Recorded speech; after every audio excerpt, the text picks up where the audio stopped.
जय हिंद बच्चों, मैं जितेंद्र कुमार पांडे आपका स्वागत करता हूं आपके अपने ही YouTube platform target with Jitendra पर। बच्चों, कक्षा 10 हिंदी काव्य का इस समय हम लोगों का क्लास चल रहा है और इस हिंदी काव्य के क्लास में आप लोगों को हमने सूरदास का पद कल और परसों 2 दिन के क्लास में चलाया था। आप लोग उसे देख सकते हैं चैनल पर जा कर के, अगर अब तक नहीं देखा है। आज हम लोग देखने वाले हैं तुलसीदास जी का, और तुलसीदास जी का हाई स्कूल की बुक में 2 प्रसंग है, एक है धनुष भंग और दूसरा है वन पथ पर। तो पहले धनुष भंग आता है, धनुष भंग हम लोग देखेंगे। और 100% बोर्ड परीक्षा में पूछा जाता है, तुलसीदास, सूरदास ये सभी पूछे जाते हैं। तो इसलिए आप लोग क्लास को अंत तक ज़रूर देखें। क्लास अच्छी लगे तो लाइक भी करें और इसे अपने मित्रों के पास में शेयर कर दें। चैनल पर नए हैं तो चैनल को सब्सक्राइब भी कर लें। चलिए हम लोग शुरुआत करते हैं और सबसे पहले तुलसीदास जी का एक संक्षिप्त परिचय हम लोग देख लेते हैं। संक्षिप्त परिचय में क्या है कि जन्म इनका कब हुआ, तो 1532 में। कब हुआ, तो 1532 में। और कह सकते इसके लिए इनका जन्म स्थान क्या है, राजापुर गांव है, चित्रकूट। राजापुर गांव जो कि चित्रकूट में पड़ता है, उत्तर प्रदेश में। इनके बचपन का नाम रामबोला था।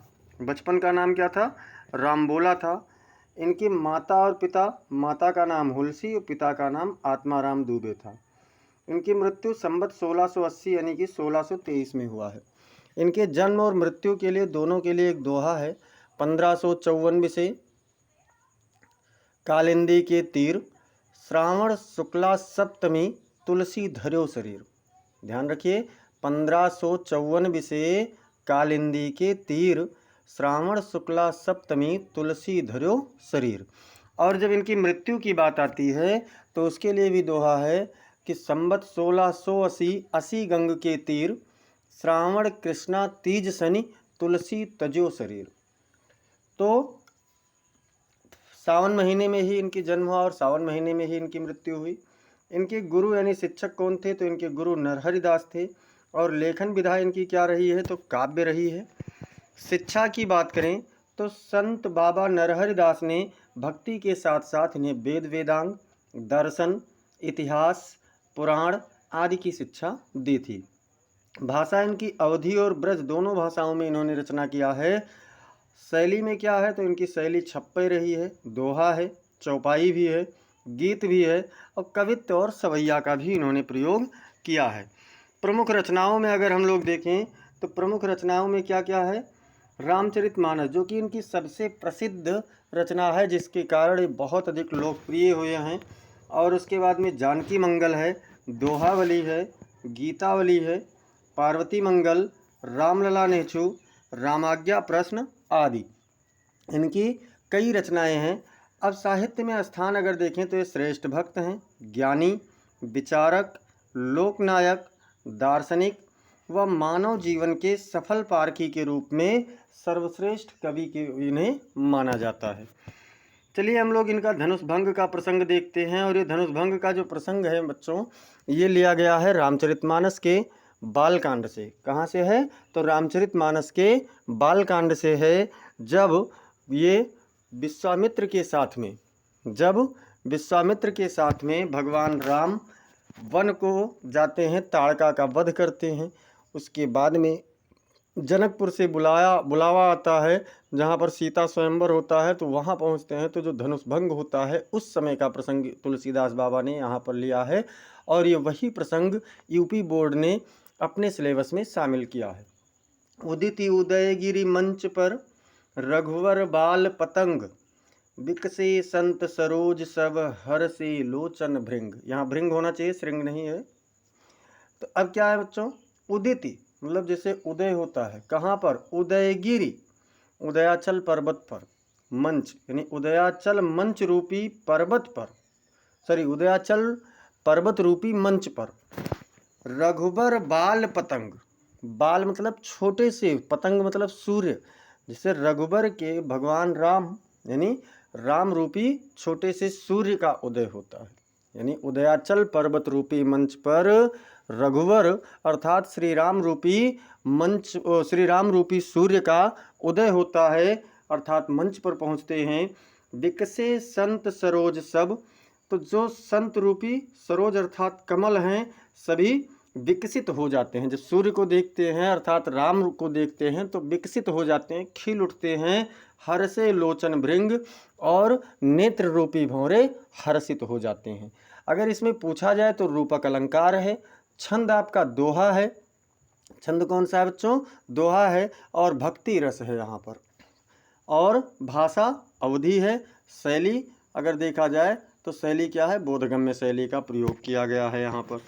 अब इसके बाद में देखिए, नृपन केरी आशा निशिनासी, बचन नखत अवलीन प्रकाशी, मानी महिप कुमुद सकुचाने, कपटी भूप उलोक लुकाने। क्या कहा कि नृपन अर्थात जो वहाँ पर राजागण उपस्थित थे, उनकी आशा, जो नृपन हिकेरी आशा अर्थात जो राजाओं की आशा थी, निशिनासी, निशि मतलब रात, यानी रात के रूप में, जिसे रात का नष्ट हो जाता है, ऐसे राजाओं की आशा का नष्ट हो गया, राजाओं की आशा समाप्त हो गई। अर्थात जो छल कपट के आशा लेकर के आए थे वो समाप्त हो गया। बचन नखत अवलीन प्रकाशी, जो उनकी वाणी थी वो जैसे छोटे छोटे नक्षत्र, छोटे छोटे तारे सूर्य के सामने प्रकाशित नहीं होते हैं, वैसे ही उनका वचन अब यहाँ पर प्रकाशहीन, प्रभावहीन हो गया था।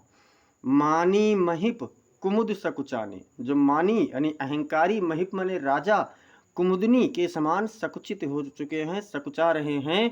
कपटी भूप उल्लूक लुकाने, और जो छल कपट करने वाले राजा थे वो उल्लू के भांति छिप गए हैं। जैसे क्या होता है, जब रात बीतती है, सुबह होता है तो कमल तो विकसित होता है लेकिन कुमुदनी सकुचा जाती है, तो उसी प्रकार से अहंकारी राजा सकुचा गए हैं और उल्लू भी छिप जाते हैं दिन में, क्योंकि उल्लू को दिखाई नहीं पड़ता है।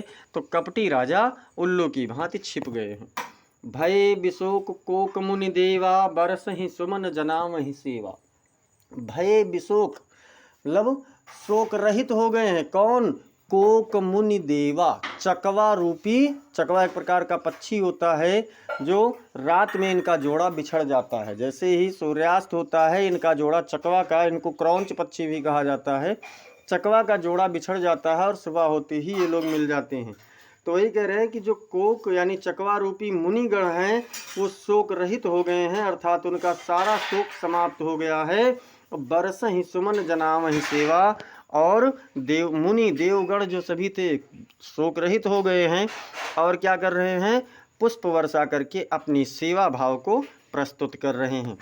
गुरुपद बंद सहित अनुरागा, राम मुनिन सन आए सुमांगा।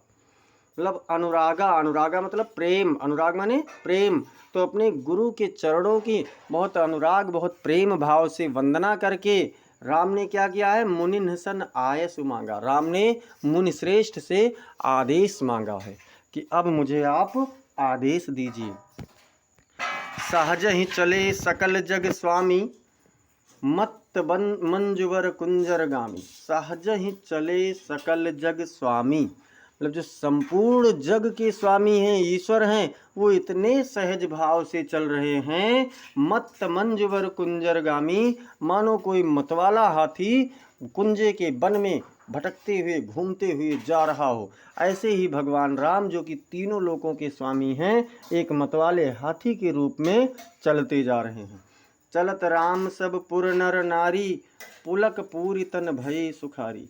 जब राम चलते हैं तो नगर के जितने भी नर नारी हैं, पुर मतलब नगर, यानी जितने भी नगर के नर नारी हैं, पुलक पूरी तन भय सुखारी, उनके उस पूरे शरीर का दर्शन करके पुलकित हो जाते हैं, प्रसन्नचित हो जाते हैं और सुख का अनुभव करते हैं। बंद पितर सुर सकृत सम्हारे, जो कछु पुण्य प्रभाव हमारे। और क्या कर रहे हैं? अपने पितृदेव, पितर मतलब अपने पितरों को, अपने देवताओं को, सभी को, अपने सुकर्मों को, सुकृत मतलब सुकर्म को संभालते हुए, अर्थात उसकी दुहाई देते हुए कहते हैं कि अगर हमारा कुछ भी थोड़ा सा भी पुण्य प्रभाव है, मेरे पुण्य कर्मों का थोड़ा सा भी फल है, तो शिवधनु मृणाल की नाई, तो रहु राम गणेश गोसाई। तो क्या करें? जो शिव धनुष है वो मृणाल, मृणाल मतलब कमल की जो नाल होती है, उसके समान भगवान राम को कह रहे हैं कि तोरहु राम गणेश गोसाई, यानी हे गणेश जी, हे प्रभु जी, भगवान राम उस धनुष को, शिव धनुष को कैसे तोड़ दें? जैसे कोई कमल की नाल को छोटा सा बालक तोड़ देता है। राम ही प्रेम समेत लखी सखिन समीप बोलाए, सीता मातु स्नेह बस बचन कहीं बिल खाए। राम ही प्रेम समेत लखी मतलब राम को थोड़ा सा प्रेम भाव से देख करके सखिन समीप बुलाए, अपनी सखियों को पास में बुलाती हैं। कौन? सीता मातु अर्थात सीता जी की माता। मतलब जब राम चलते हैं और राम को देखती हैं तो सीता जी की माता अपनी सखियों को बुलाती हैं। बचन कहें बिल खाए मतलब उनके स्नेह में, उनके प्रेम में व्याकुल होकर के कुछ वाणी कहती हैं। क्या कहती हैं? सखी सब कौतुक देखनिहारे, जीव कहावत हितु हमारे, को न बुझाए कहे गुरु पाही, ये बालक असिहठ भले नाही। कि हे सखी, सभी लोग यहाँ पर कौतुक यानी इस आश्चर्य को देखने के लिए बैठे हुए हैं। जो हमारे हितैषी कहलाते हैं, जो हमारे शुभचिंतक कहलाते हैं, वो सब लोग यहाँ पर इस समय इस कौतुक को, इस आश्चर्य को देखने के लिए बैठे हुए हैं।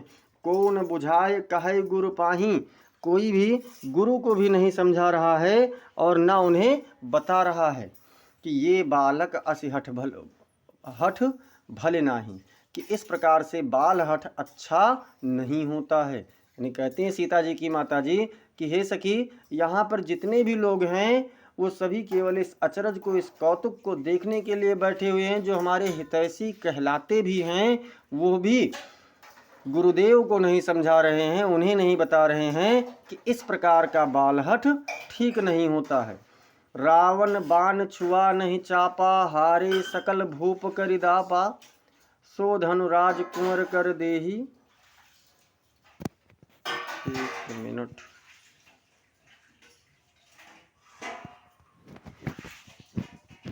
हाँ, रावण बाण छुआ नहीं चापा, हारे सकल भूप करिदापा। क्या कहती हैं? कि जिस बाण को, चापा मतलब धनुष, चाप मतलब धनुष, जिस धनुष को रावण ने, जिस धनुष बाण को छुआ तक नहीं, हारे सकल भूप करिदापा, जितने भी भूप थे, जितने भी राजा हैं, सभी लोग, दापा मतलब प्रयास, अपना अपना प्रयास करके हार चुके हैं। सो धनु राज कुंवर कर देही, बाल मराल की मंदर ले। मतलब ये उस धनुष को ये छोटे छोटे राजकुमार, मतलब ये छोटा राजकुमार चल रहा है उठाने के लिए। कैसे उठाएगा? बाल मराल की मंदर ले ही। ऐसा प्रतीत होता है जैसे कोई बालक संपूर्ण विश्व को उठाने की बात कर रहा हो। भूप सयानप सकल सिरानी, सखी विधि गति कछु जाति न जानी। मतलब यहाँ पर जो भूप अर्थात राजा हैं, जो यहाँ पर सयाने लोग हैं, विद्वान लोग हैं, बुद्धिमान लोग हैं, वो सभी लोग कैसे हैं? सकल सिरानी मतलब सभी लोग यहाँ पर पगला गए हैं, सिरियाए गए हैं, बैठे हैं। सखी विधि गति कछु जाति न जानी। हे सखी, ब्रह्मा जी की गति, विधि मतलब ब्रह्मा जी की गति, ब्रह्मा जी की लेखनी को कोई नहीं जान पाता है। बोली चतुर सखी मृदबानी, तेजवंत लघु गनीय नरानी। तो ऐसा जब सुना तो एक चतुर सखी जो थी, एक चालाक सखी थी, उसने क्या किया? उसने एक मधुर वचन में बोला कि तेजवंत लघु गनीय नरानी। हे रानी, कभी भी तेजवंत को छोटा, तेजवान व्यक्ति को, ओजवान व्यक्ति को कभी भी छोटा मत गिनिए। क्यों मत गिनिए? कहाँ कुंभज कहाँ सिंधु अपारा, सो शिव सुजस सकल संसारा, रवि मंडल देखत लघु लागा, उदयतासु त्रिभुवन तम भागा। यानी हे सखी, कहाँ कुंभज ऋषि मतलब अगस्त ऋषि, कहाँ अगस्त ऋषि हैं और कहाँ अपार सिंधु था। मतलब कहाँ छोटे से एक ऋषि, एक साधारण मानव थे अगस्त ऋषि, और कहाँ पर अपार सिंधु था, पूरा भरा हुआ सागर था। सोशिव सुजस सकल संसारा। उन्होंने क्या किया कि उसको, उस समुद्र को शोषित कर लिया, पूरे समुद्र को पी गए, और उनका यह यश संपूर्ण संसार में फैला हुआ है, हर कोई जानता है। रवि मंडल देखत लघु लागा। सूर्य का जो मंडल होता है, सूर्य होता है, वो बहुत देखने में बहुत छोटा सा लगता है। उदयतासु त्रिभुवन तम भागा। और उसके उदित होते ही क्या होता है? तीनों लोकों का तम अर्थात अंधकार समाप्त हो जाता है, नष्ट हो जाता है। मंत्र परम लघु जासु बसु, विध हरिहर सुर सर्व, महामत्त गजराज कहूँ, बस कर अंकुश खर्व। क्या कहा कि मंत्र परम लघु जास बस, मतलब मंत्र बहुत छोटा सा होता है जो बस में कर लेता है। किसको किसको बस में करता है? विधि हरि हर सुर सर्व। विधि अर्थात ब्रह्मा जी को, हरि माने विष्णु जी को, हर माने शंकर भगवान को, सुर माने देवतागण, सर्व मतलब सभी। यानी छोटा सा, एक बहुत छोटा सा मंत्र होता है जो ब्रह्मा, विष्णु, शंकर और समस्त देवताओं को अपने वश में कर लेता है। महामत्त गजराज कहूँ, कितना भी बड़ा मतवाला हाथी क्यों ना हो, उसे एक अंकुश अपने वश में कर लेता है। अर्थात उसको जो हाँकने वाला अंकुश होता है वो उस हाथी को अपने वश में करके चलाता है। और क्या बता रहे, देखो समझा रहे कि कभी छोटे को छोटा मत गिनिए। जो कोई भी है उसके बल को, उसके तेज को मत छोटा कहिए। क्या कहती है कि काम कुसुम धनु सायक लीन्हे, सकल भुवन अपने बस कीन्हे, देव तजिय संसो अस जानी, भंजव धनुष राम सुन रानी। कहती है कि हे रानी, काम कुसुम मतलब कामदेव, काम कौन है? कामदेव। कामदेव फूल के धनु और धनुष और बाण को लिए हुए हैं, लेकिन संपूर्ण विश्व को अपने वश में उसी से कर लेते हैं। यानी धनुष का, फूल का धनुष और फूल के बाण से संपूर्ण विश्व को कामदेव ने अपने वश में कर रखा है। देवी तजिय संशय असर जानी, इसलिए हे देवी आप अपने संशय को, अपने संदेह को ये समझ करके त्याग दीजिए। क्या समझ करके? कि भंजव धनुष राम सुन रानी। यानी हे रानी, धनुष का जो भंग होना है, धनुष को तोड़ना है या धनुष पर जो चाप चढ़ाना है, ये राम कर लेंगे। आप ऐसा सोच करके ये संशय अपने मन से हटा दीजिए। सखी बचन सुनि भय परितीति, मिटा विषादु बढ़ी अति प्रीति, तब राम ही बिलो की बय देही, सभय हृदय बिनवति जहि तेहि। क्या कहते हैं कि जब सीता जी की माता ने सखी के ऐसे वचन को, अपने सहेली के ऐसे वचनों को सुना, वाणी को सुना, तो उन्हें विश्वास हो गया। प्रतीति मतलब विश्वास हो गया। अब मिटा विषाद बढ़ी अति प्रीति, उनके मन का जो कष्ट था वो मिट गया और थोड़ा सा प्रेम भाव उनके प्रति और अधिक बढ़ गया। तब राम ही बिलो की बय देही, तब क्या हुआ कि राम और सीता को देखा और सभय हृदय बिनवत जहिते। तब सीता जी ने राम को देखा और भयपूर्वक अपने हृदय में जिसका भी, जो भी इष्ट देव है, उसका वंदना सभी लोग करने लगे। और क्या होता है, सीता जी कहती हैं कि मन ही मन मनाव अकुलानी, हों प्रसन्न महेश भवानी, करहु सफल आपनि सेवकाई, कर हित हरहु चाप गरुआई। यानी अपने मन ही मन व्याकुल होकर के मनाती हैं, सुमिरन करती हैं, निवेदन करती हैं कि हो प्रसन्न महेश भवानी। यानी हे गौरी मैया, हे अम्बे मैया, आप प्रसन्न हो जाइए, शंकर भगवान आप खुश हो जाइए, और करहु सफल आपन सेवकाई, आपकी मैंने जो आज तक सेवा की है उसको आप सफल कर दीजिए। कर हित हरहु चाप गरुआई, और उस सेवा को सफल करते हुए आप इस धनुष के भार को कम कर दीजिए। गणनायक बरदायक देवा, आज लगे कीन्ह्यो तो सेवा, बार बार बिनती सुन मोरी, करहु चाप गुरुता अति थोरी। यानी हे गणनायक, गणों के नायक, वर देने वाले देवतागण, आज लगे कीन्हे तो सेवा। यानी हे गणनायक, गणों के नायक, वर देने वाले गणेश जी महाराज, आज तक ही मैंने, आज के लिए ही मैंने आपकी सेवा की थी, इसलिए बार बार विनती सुन मोरी, आप बार बार मेरी विनती को सुन लीजिए। और करहु चाप गुरुता अति थोरी, और क्या कीजिए, मेरी विनती सुन इतनी है कि इस धनुष का भार जो है उसको बहुत कम कर दीजिए। देख देख रघुवीर तनु, सुर मनाव धरि धीर, भरे बिलोचन प्रेम जल पुलकावली शरीर। इस प्रकार से भगवान राम के शरीर को देख करके सभी अपने अपने धैर्यपूर्वक देवताओं का सुमिरन करते हैं, स्तुति करते हैं। भरे बिलोचन प्रेम जल, और नेत्रों में प्रेमाश्रु, प्रेम रूपी अश्रु भरे हुए हैं। पुलकावली शरीर, और शरीर पुलकित है, रोमांचित है। तो बच्चों आज के लिए इतना आपका पर्याप्त है। 4 दोहा हो चुका है और बहुत लंबा क्लास हो जाएगा तो समझ में नहीं आएगा, इसलिए अगले क्लास में बाकी का पढ़ाया जाएगा। और समस्त क्लासेस को पाने के लिए अगर आप लोगों ने अब तक चैनल को सब्सक्राइब नहीं किया है तो ज़रूर कर लीजिए। क्लास को आप लोग लाइक कर दीजिए, इसे अपने मित्रों के पास में अधिक से अधिक शेयर कीजिए, जिससे सबको जानकारी प्राप्त हो सके। और आपको क्लास कैसी लगी, अगर कोई सुझाव है या कुछ क्लास के बारे में आपको बताना है तो कमेंट सेक्शन में आप लोग ज़रूर बताइए। मिलते हैं फिर अगली क्लास में, तब तक के लिए जय हिंद, जय भारत।